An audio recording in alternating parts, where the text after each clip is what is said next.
Nita, huwag ka nang umiyak. Tatawag agad ako pag nandun agad ako sa Dubai. Sabi mo kasi ma, sa February ka pa aalis. Ano ako magagawa? Akala ko nga, February pa ako makakaalis. Tumawag na agad yung amo ko. Ito nga. Nagpadala agad ang pink ticket sa akin. Huwag ka nang umiyak. Makinig ka kila Negra, pati kay tita pa rin mo, ha? Sige ma.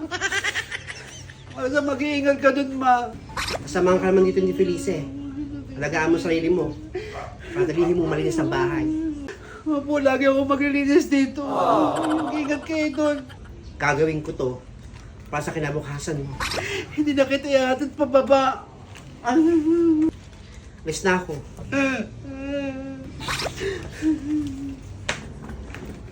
Nena, dumating na yung pinabook mo sa aking Grab na susundo sa'yo papuntang airport. Oo, paring. Pupunta na agad ako doon. Ay ka, mag-iingat doon, Nena, ha? Tumawag ka agad pag nandun ka na. Huwag ka nang umiyak.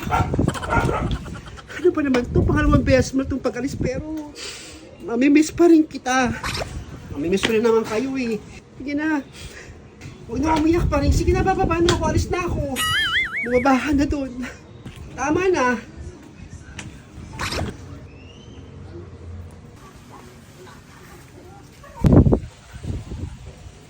Paalam sa iyo, Feli.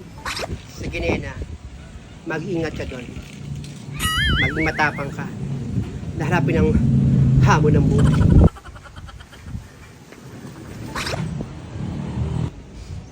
Nena,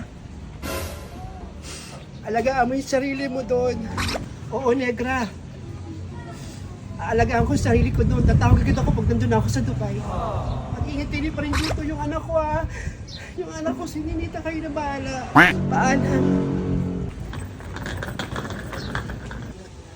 Mag-iingat ka doon, Nena. Mamimiss kita.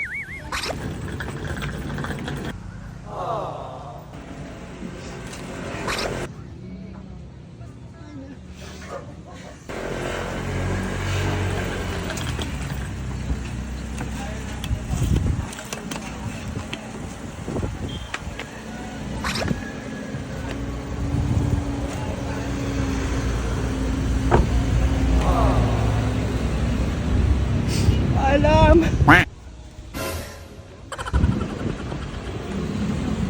Mag-ingat ka doon. Pangilang alis mo na to, Ginang? Pangalawang beses lang po. Pero masakit pa rin pag umaalis ako ng Pilipinas. Iniiwan ko kasi mag-isa yung anak ko dun sa bahay namin. Pero wala eh. Ito lang yung paraan para mabigay ko yung mga pangangailangan. Ganun talaga. Nararamdaman ko yung nararamdaman mo kasi ako dati akong seaman. Mahirap talaga malayo sa pamilya. Kaya ako, nung nakaipon ako, bumili na lang ako ng sasakyan at ginawa ko na lang panghanap buhay. Para nandito na lang ako, malapit sa kanila. Tama ho kayo. Kaya mag-iipon ako para hindi na lang ako malayo sa anak ko. Meanwhile, Ginang, nandito na po tayo. Andito na ba? Salamat po, Manong.